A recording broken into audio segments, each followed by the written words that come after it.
अभी आचार्य अश्वनी जी आपको एक बात समझा रहे थे इस नव संवत्सर के संबंध में। नव संवत्सर आज जो आरंभ हो रहा है, ये नव संवत्सर का आरंभ हम सबका साझा, सबका सामूहिक जन्मदिन है, सबका इकट्ठा जन्मदिन है। समझ गए? सबका इकट्ठा हैप्पी बर्थडे। तो आप सबको हम सबके सामूहिक जन्मदिन की बधाई, सबको इसकी शुभकामनाएं। वास्तव में ये जन्मदिन पूरी सृष्टि का जन्मदिन है। इसी दिन बैठ जा बेटा, परमात्मा ने इस सृष्टि पर मनुष्य को पैदा किया।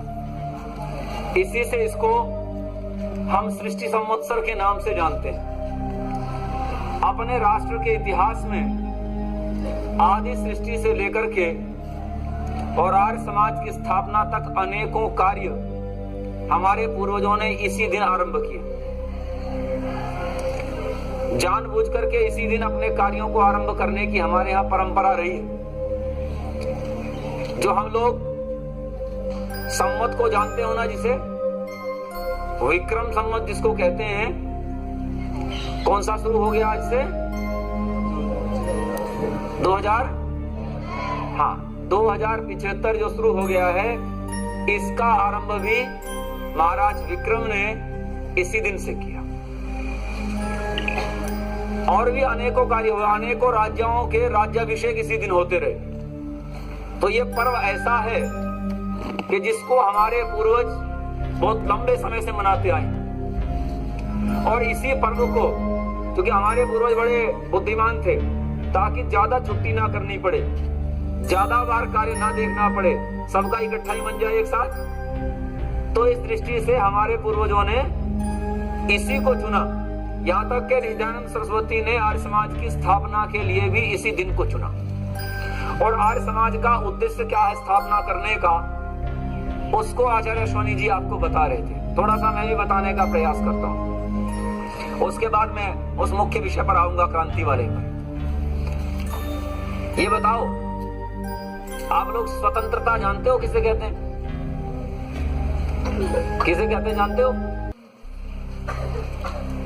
आप लोग जानते हैं स्वतंत्रता किसे कहते हैं? आजादी किसे कहते हैं जानते हो? नहीं जानते। हृदयानंद सरस्वती कहते हैं यद यद परवशम दुखम यद यद आत्मवशम सुखम एतत् विद्याधि समासेन लक्षणम सुख दुःखयो। कहते हैं जो कुछ दूसरे के वश में है वो सब दुख है, जो अपने वश में है वो सब सुख है। जब तक आभूषण है ना, चीज कहते हो ना, जब तक चीज सास के ताले में रखी है तब तक दुख है कि सुख है? तब तक दुख है। जब चीज अपने ताले में आ गई तब सुख है। अच्छा, चीज तो तब भी घर में ही थी, जब जब अवसर आता था पहनने को तब भी मिलती थी, अब भी मिलती है। अब भी रोज नहीं पहनते, तब भी रोज नहीं पहनते थे, लेकिन अंतर क्या आया? तब किसी और के ताले में थी, अब मेरे ताले में है। मेरे ताले में है तो सुख है, दूसरे के ताले में है तो दुख है। कहते हैं संक्षेप से सुख दुख का यही लक्षण है। इसे और समझ लो ताकि ये स्पष्ट हो जाए।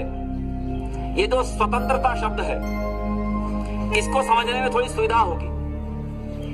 दो चीजें हैं, एक स्वतंत्रता है और एक स्वच्छंदता है। एक तो स्वतंत्रता है, दूसरी स्वच्छंदता है। स्वतंत्रता और स्वच्छंदता में क्या अंतर है, इसे समझो। एक कहानी आप लोगों ने सुनी होगी, बहुत बार सुनी होगी। आजकल वैसे ऐसा नहीं होता, आजकल मशीनें आ गई हैं। पहले मशीन नहीं होती थी तो जो मिस्त्री लोग होते थे ना, बढ़ई, वो हाथ से लकड़ी चीरते थे। तो कहते हैं एक बढ़ई लकड़ी चीर रहा था हाथ से, उसकी मर्जी थी, काम में लेनी थी उसे लकड़ी, तो हाथ से लकड़ी चीर रहा था। चीरते हुए लकड़ी आगे से बंद हो जाती है, और बंद हो जाती है तो फिर फिर वो उसमें आरी चलती नहीं, तो इसलिए उससे बचने के लिए वो बढ़ई क्या कर रहा था, उसमें आगे खूंटी ठोक देता था ताकि लकड़ी वो खुली रहे, बंद ना हो जाए। अब ये स्वतंत्र था व्यक्ति, अपनी मर्जी से कर रहा था। तभी ये तो चला गया वहां से और उसको एक बंदर देख रहा था और वो बंदर उठ करके आया। अब ये बंदर अपनी मर्जी का मालिक है, जो चाहे अपनी मर्जी से करता है, किसी की सुनता थोड़े। बंदर किसी के कहने से तो नहीं करता। जो पकड़ा हुआ बंदर है, गुलाम है, वो तो करता है, लेकिन जो आजाद बंदर है जी, जो खुला घूमता है, वो तो अपनी मर्जी से करता है। तो ये बंदर उस लकड़ी पर बैठा और जोर लगा के इसने वो खूंटी निकाल दी हिला करके। अब खूंटी तो निकाल दी, इसकी जो पूंछ थी वो उस लकड़ी के भीतर जो दराज बनी हुई थी, जो चिरने से जो छेद बना हुआ था, ये उसमें इसकी पूंछ आ गई और खूंटी निकल गई। खूंटी निकलते ही लकड़ी भींच गई। अब लकड़ी भींच गई तो इसकी पूंछ लकड़ी के भीतर दब गई। अब पूंछ लकड़ी के भीतर दब गई तो जानते हो ये क्या था? ये स्वतंत्रता नहीं थी, ये स्वच्छंदता थी। और हम में से बहुत सारे लोग इस स्वच्छंदता के चक्कर में अपनी पूंछ दबाए हुए हैं। जब हम कहते हैं ना, जो मेरी मर्जी में करूं, जो मेरी मर्जी में खाऊं, जैसे मेरी मर्जी वैसे मैं रहूं, मेरी मर्जी आएगी मैं तो नाचूंगा, मेरी मर्जी आएगी मैं तो शराब पीऊंगा, मेरी मर्जी आएगी मैं तो कपड़े निकाल दूंगा। जब व्यक्ति ऐसा कहता है ना, तो वो स्वतंत्र नहीं है, बल्कि वो स्वच्छंद है। और स्वच्छंद होगा तो पूंछ, बोलो, पूंछ दब जाएगी। स्वच्छंदता में यही गड़बड़ है। जब व्यक्ति स्वच्छंद होता है तो वो फंस जाता है, वो समस्या में आ जाता है। तो हमें स्वच्छंद नहीं होना चाहिए, क्या होना चाहिए? स्वतंत्र होना चाहिए। क्या होना चाहिए? हमें स्वतंत्र होना चाहिए। अब इस स्वतंत्र में एक शब्द है स्व और दूसरा शब्द है तंत्र। क्या है जी? स्व और तंत्र। स्व कहते हैं अपने आप को और तंत्र कहते हैं व्यवस्था को। तो जो अपनी व्यवस्था है, जो अपना सिस्टम है, जब हम अपनी व्यवस्था से चलते हैं, जब हम अपनी व्यवस्था में रहते हैं, अपनी व्यवस्था में जीते हैं, तो इसी का नाम है स्वतंत्रता। अपनी व्यवस्था का नाम स्वतंत्रता है और दूसरे की व्यवस्था का नाम परतंत्रता है। दूसरे की व्यवस्था गुलामी है और अपनी व्यवस्था आजादी है। अपनी व्यवस्था ही स्वतंत्रता है, अपनी व्यवस्था ही आजादी है। तो हमें अपनी व्यवस्था में रहें, इसके लिए हमारे देश के वीरों ने बलिदान दिया और आर्य समाज ने, विद्यानंद सरस्वती ने इसके लिए हमें प्रेरित किया, हमारे पूर्वजों को इसके लिए प्रेरित किया कि हम अपनी व्यवस्था में रह सकें। अपनी व्यवस्था में अगर हम रहते हैं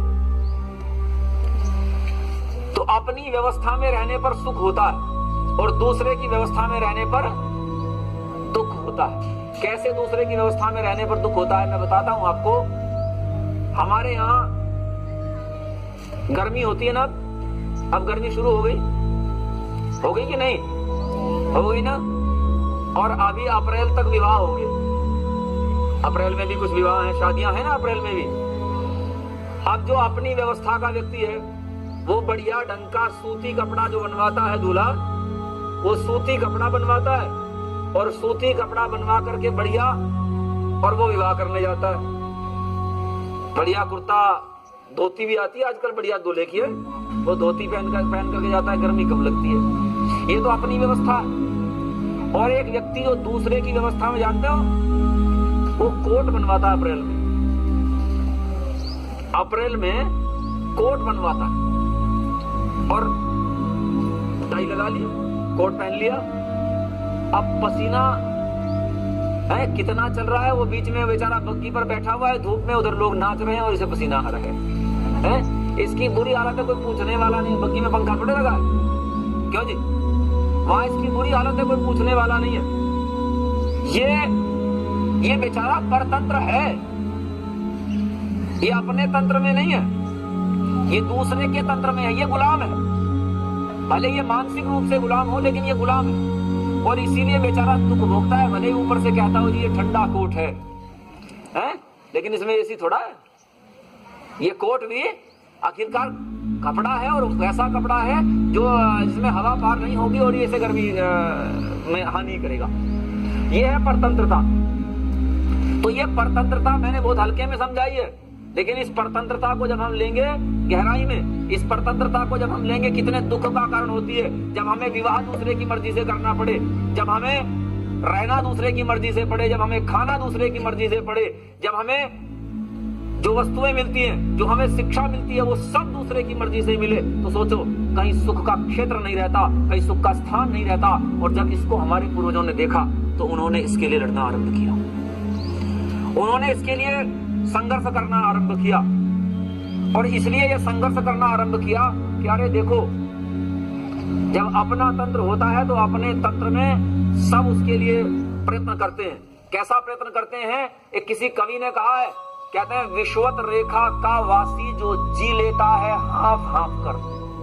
विश्वत रेखा समझते हो ना, जहाँ पूरी गर्मी होती है। वेस्ट इंडीज है ना, वेस्ट इंडीज, वेस्ट इंडीज के आदमी देखें कितने काले होते हैं,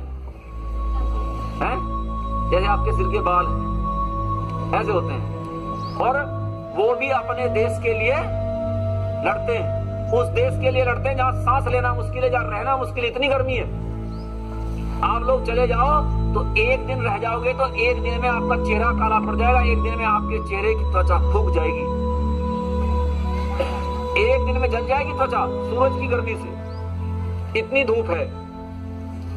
और वहां पर भी वो व्यक्ति भी अपनी मातृभूमि के लिए लड़ता है, क्योंकि वो अपनी व्यवस्था में जीता इसलिए लड़ता है। तो इसको जब हमारे पूर्वजों ने देखा तो उन्होंने लड़ाई आरंभ की, और ये लड़ाई जो क्रांति कहलाती है, तो जानते हो क्रांति किसे कहते हैं? है जी, क्रांति से समझते हो क्या होती है क्रांति? पिक्चर देखी क्रांति? देखी किसी ने? नहीं देखी? इन्होंने तो देखी होगी, बड़े बड़ों ने तो। क्रांति बहुत प्रसिद्ध पिक्चर रही है इस देश में, है? लेकिन याद रखना, क्रांति 3 घंटे की नहीं होती। पिक्चर तो होती है 3 घंटे की, 2.5 घंटे की, 3 घंटे की पिक्चर तो होती है, लेकिन क्रांति 3 घंटे की पिक्चर का नाम नहीं है। क्रांति शब्द बना क्रमोपाद विक्षेपे से। क्रांति बदलाव का नाम है और एक दिन में नहीं आता है। ये क्रांति सतत है। और ये क्रांति कैसी है, कैसे आती है क्रांति, इस बात को अगर समझना हो, मैं अभी आपको समझाऊंगा कि क्रांति कैसे आती है, थोड़ा सा समझाऊंगा, ज्यादा नहीं। लेकिन इसे समझ लें आप कि इस देश में क्रांति के लिए 2 प्रकार के क्रांतिकारी हुए। एक तो क्रांतिकारी हुए जिन्होंने शस्त्र उठाए, जिन्होंने हथियार उठाए और हथियार उठा करके क्रांति लानी चाहिए। क्रांति कहते हैं बदलाव को। जिन्होंने हथियार उठा करके इस देश की व्यवस्था को बदलना चाहा, एक तो वो क्रांतिकारी हुए, और एक वो क्रांतिकारी हुए हैं जिन्होंने अहिंसात्मक आंदोलन किए हैं, वो भी क्रांतिकारी हुए, क्योंकि उन्होंने भी बदलना चाहा, उन्होंने भी बदलाव के लिए प्रयास किया है, तो वो भी क्रांतिकारी हुए हैं। तो बच्चों, भूल गए बच्चों? हाँ, तो ये बताओ, क्रांति दोनों ने की, एक को गरम दल कहते हैं, एक को नरम दल कहते हैं। अच्छा ये बताओ, आजादी किससे आई? बोलो, गरम दल से कि नरम दल से? गरम से आई, नरम से आई। देखो जी, यहां भी 2 विचार हैं। वास्तव में ये हमें विचारना होगा, और हमें इसको विचारना चाहिए काफी सदा पूर्वक। हम कहते हैं काफी खुले रूप में विचारो। मैं आपको बताता हूं, इस देश में अंग्रेजों की गुलामी की शुरुआत हुई 1757 में। 1757 में बंगाल के नवाब सिराजुद्दौला के साथ जो क्लाइव था, अंग्रेजी सेना का जो एक क्लाइव करके एक सेनाधिकारी था, उसने उस मोर्चे पर लड़ाई लड़ी और ये लड़ाई उस समय हुई, उसमें सिराजुद्दौला हार गया और सबसे पहले अंग्रेजों की सत्ता इस देश में स्थापित हो गई। कब हुई? 1757 से लड़ाई आरंभ हुई। 1757 के कुछ ही दिन बाद क्रांति आरंभ हो गई। 1757 के कुछ ही दिन बाद विद्रोह हुआ। 1764 में सैनिकों ने विद्रोह कर दिया और सैनिकों के विद्रोह में अंग्रेजों ने किस बुरी तरह से उस विद्रोह को कुचला कि विद्रोह करने वाले अधिकांश सैनिकों को मार दिया गया। जो बचे और पकड़े गए उनको तोप के मुंह से बांधा गया और सार्वजनिक रूप से उन तोपों के गोले दाग दिए गए और उनको उड़ा दिया गया। यह आरंभ की क्रांति थी इस देश में अंग्रेजों के विरुद्ध। यह आरंभ की क्रांति थी। तो यहां से क्रांति आरंभ हुई और यह क्रांति चलती रही। यह क्रांति चलती रही गेंदालाल दीक्षित तक। गेंदालाल दीक्षित हुए पंडित राम प्रसाद बिस्मिल के गुरु, जिन्होंने पंडित राम प्रसाद बिस्मिल को क्रांति के पथ पर डाला। वो गेंदालाल दीक्षित, जिनको लोग ब्रह्मचारी डाकू के नाम से जानते थे, वो ब्रह्मचारी डाकू के नाम से जाने जाते थे। मास्टर गेंदालाल दीक्षित आर्य समाजी थे। इसके पहले तक जो क्रांति हुई थी वो क्रांतियां प्रयत्न तो लोगों ने किया था, लेकिन वो अकेले अकेले थी, संगठित नहीं थी, संगठन नहीं थे। इसके पहले तक क्रांतियां हो रही थी। 4 लोग बंगाल में लड़ रहे थे, 10 लोग उत्तर प्रदेश में लड़ रहे थे, 10 लोग पंजाब में लड़ रहे थे। ऐसे क्रांतियां चल रही थी चारों तरफ। महाराष्ट्र में कुछ लोग लड़ रहे थे, कुछ लोग बिहार में लड़ रहे थे। ऐसे चारों तरफ में क्रांति चल रही थी। सबसे पहले इस क्रांति को जोड़ने का काम किया गेंदालाल दीक्षित जी ने। उन्होंने एक मातृ संस्था के नाम से संस्था बनाई, मातृ सभा। और उस संस्था का जब गेंदालाल दीक्षित जी जेल चले गए तो उसी संस्था के मालिक बन गए राम प्रसाद बिस्मिल। उसी राम प्रसाद बिस्मिल ने सचिंद्रनाथ सान्याल आदि के साथ मिलकर के इसको एक ऐसा रूप दे दिया, इसको इतना बड़ा रूप दे दिया कि सारे देश भर में जो क्रांतिकारी लोग क्रांति कर रहे थे, जो लोग सशस्त्र क्रांति करना चाहते थे या उसके पक्षधर थे, उन सबको एक जगह जोड़ दिया, उन सबका मिलाकर के संगठन बना दिया। और उस संगठन के बल पर यह क्रांति आरंभ हो गई। इस क्रांति का बीज डाल दिया उन्होंने। जिन राजगुरु सुखदेव और भगत सिंह की हम बात करते हैं, वास्तव में राजगुरु सुखदेव और भगत सिंह बहुत छोटे छोटे थे, बालक थे। कितने छोटे थे इससे अनुमान लगा सकते हो। भगत सिंह आप सब जानते हो कितने साल के थे? 23 साल के। और जानते हो शिवराम राजगुरु, राजगुरु का पूरा नाम था शिवराम राजगुरु। ये शिवराम राजगुरु कितने दिन के थे? ये भी 23 साल के थे। और कौन मरा था इनके साथ? और कौन शहीद हुआ था? सुखदेव। इनका नाम था सुखदेव थापर। ये सुखदेव थापर इन तीनों में बड़े थे। और जानते हो कितने बड़े थे? ये 24 साल के थे तीनों 23-24 साल के जवान अपने आप को आहूत कर गए इस राष्ट्र के ऊपर। और कैसे जवान थे, कैसे जियाले थे, इसका अगर अनुमान लगाना चाहो तो लगा सकते हो। घटना सुना देता हूं। ये लोग क्रांति के कुछ पर्चे, कुछ पैम्पलेट्स बांट रहे थे, चिपका रहे थे। रात को वो पोस्टर चिपका दिए जाते थे, सवेरे अंग्रेजों को दिखते थे, मीडिया में आते थे, तो लोगों को पता चलता था कि लोग कुछ है विरोध करने वाले। तो ये लोग रात को वो पैम्पलेट्स चिपका रहे थे। पुलिस को पता था कि कोई इस कार्य को कर रहा है। पुलिस उनको पकड़ना चाहती थी।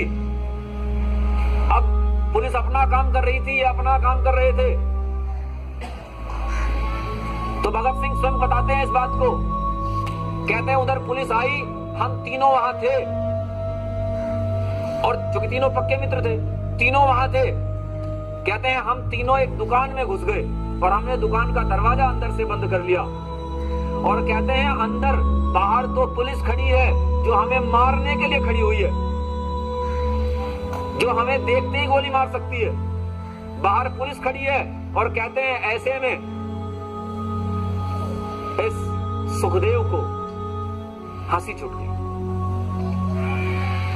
कैसे जियाले थे सोचो, जो मर सकता है, जिसके मारने के लिए बाहर लोग गन लेकर के खड़े हुए हैं, ऐसे व्यक्ति को हंसी छूट गई किसी बात पर।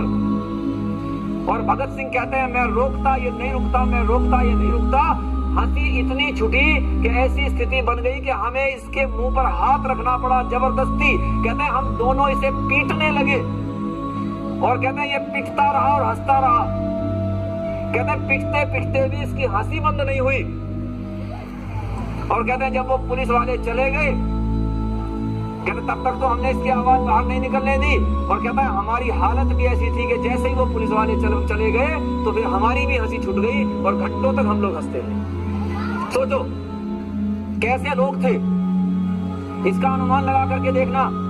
राजगुरु के संबंध में जानकारियां कम मिलती हैं, लेकिन राजगुरु कैसे थे इसका आप लोग अनुमान लगा सकते हैं।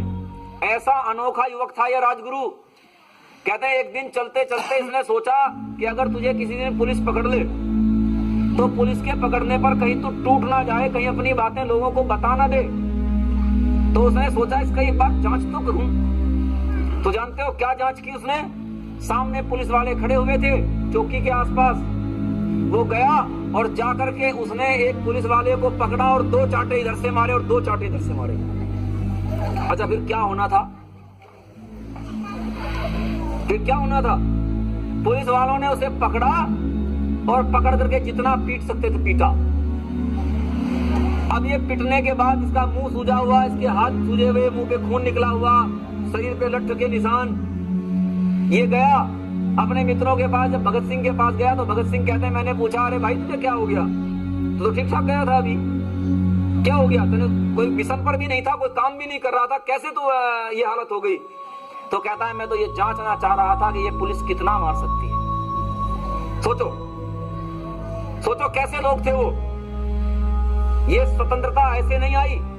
और बालकों ये लोग कैसे बनते हैं इसका अनुमान लगा लेना। माताओं आप भी लगा लेना इसका अनुमान, ये कैसे बनते हैं। भगत सिंह, जिस भगत सिंह को ये सारा देश शहीद आजम के नाम से जानता है, वो भगत सिंह जो इस देश में क्रांति का नाम है, जो क्रांति की पहचान है इस देश की, वो भगत सिंह कैसे बने? भगत सिंह के दादाजी को ऋषिदयानंद सरस्वती ने यज्ञोपवीत पहनाया था। उसके बाद भगत सिंह के पिताजी को यज्ञोपवीत पहनाया था, जो आजकल आप लोग ये पुस्तक पढ़ते हो ना, ये प्रार्थना पढ़ते हो, यज्ञ रूप प्रभु हमारे, पूजनीय प्रभु हमारे, भाव उज्जवल कीजिए। जिन्होंने ये कविता लिखी थी उन्होंने यज्ञोपवीत पहनाया था भगत सिंह के पिताजी को। और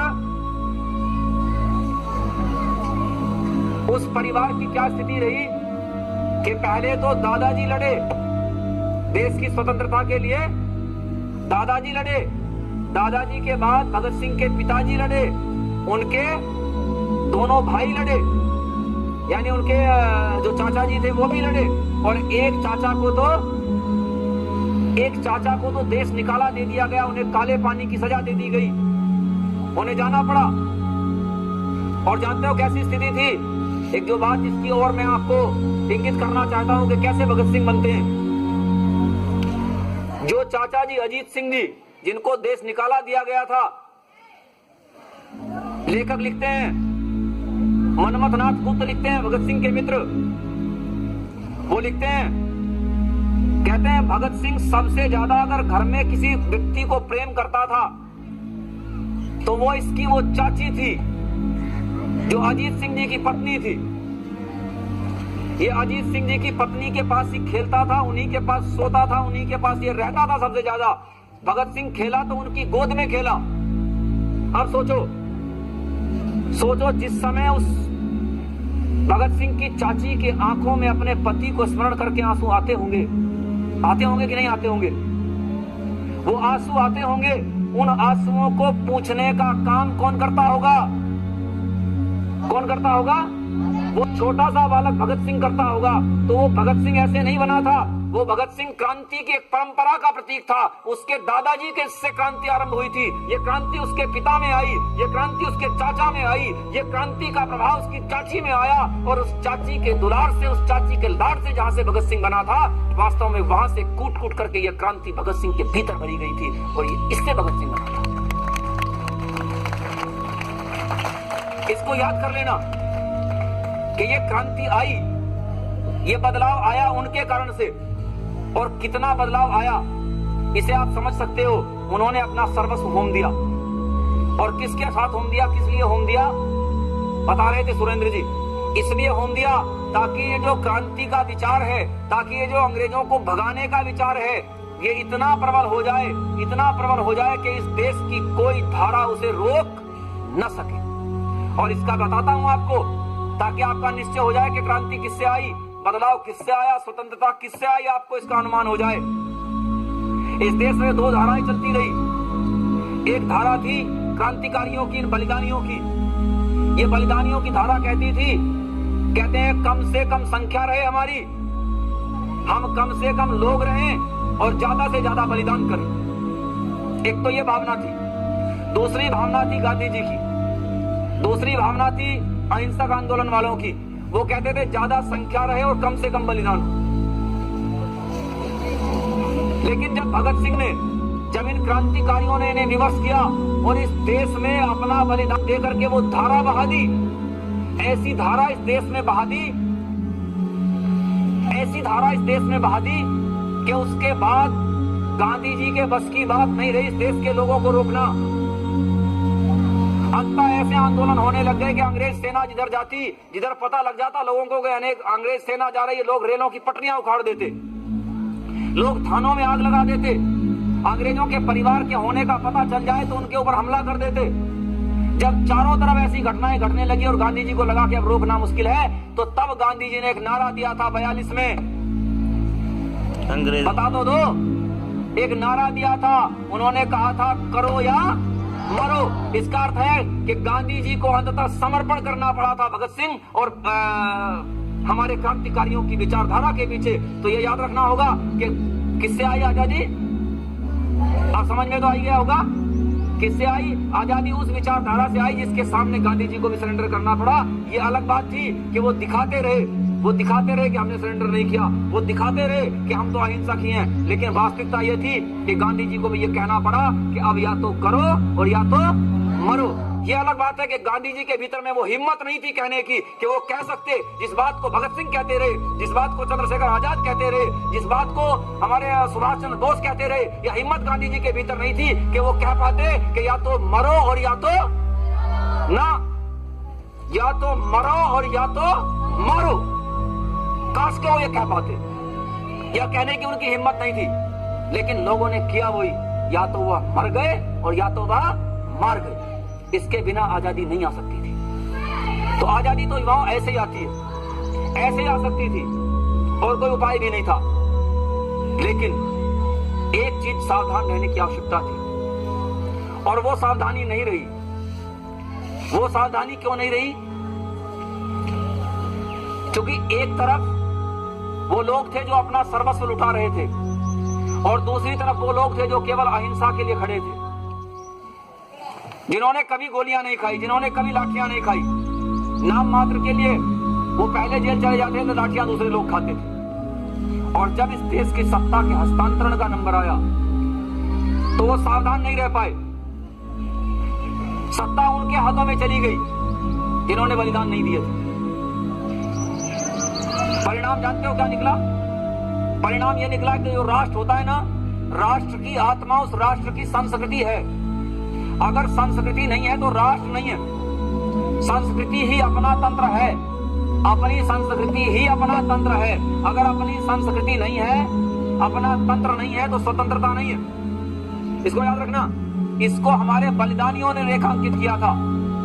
हमारे बलिदानियों ने इस बात को रेखांकित किया था। पंडित राम प्रसाद बिस्मिल मानते थे कि इस देश में अगर स्वतंत्रता लानी है तो अपने आर्यों की उस प्रखरता को, अपने पूर्वजों की उस उच्चता को इस देश में स्थापित करना होगा। सुभाष चंद्र बोस अपने पत्र में लिखते हैं अपने परिवार वालों को कि हाय दुर्दैव, कहते हैं हाय दुर्भाग्य, कहा गए इस देश के वो आर्य जिनकी सारे संसार में दुंदुभी बजती थी। अर्थात वो भी चाहते थे कि इस देश में वो उच्चता, वो आर्य तो फिर से स्थापित हो। लेकिन उस चीज को भूल गए, उस चीज को भूल गए और सत्ता उनके हाथों में आ गई जिन्होंने खिलाफत आंदोलन स्वीकार किया था। जानते हो खिलाफत आंदोलन क्या था? मुसलमानों के जो राजा होते हैं ना, अभी